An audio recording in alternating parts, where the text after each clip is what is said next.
Les villes qui sont engagées dans des démarches zéro waste, donc zéro déchet, zéro gaspillage, c'est une situation de crise avérée, pas hypothétique, crise d'exutoire en fait. Tout simplement, la décharge du coin arrive à saturation où le coût de la mise en décharge devient beaucoup trop important.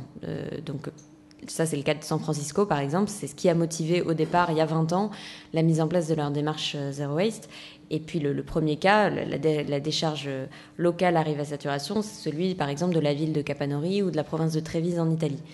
Et ce qui est intéressant, c'est que face à des crises comme ça, on a eu une dynamique citoyenne et politique et économique qui a été assez fantastique. Et c'est du coup pas forcément quelque chose qui est mené par une composante de la société en particulier, qui pourrait être les ingénieurs, ou qui pourrait être les élus, ou qui pourrait être je ne sais qui, mais c'est la dimension collective de la démarche. Donc les résultats sont extrêmement convaincants, et ce, avec des choix technologiques qui sont résolument orientés low-tech.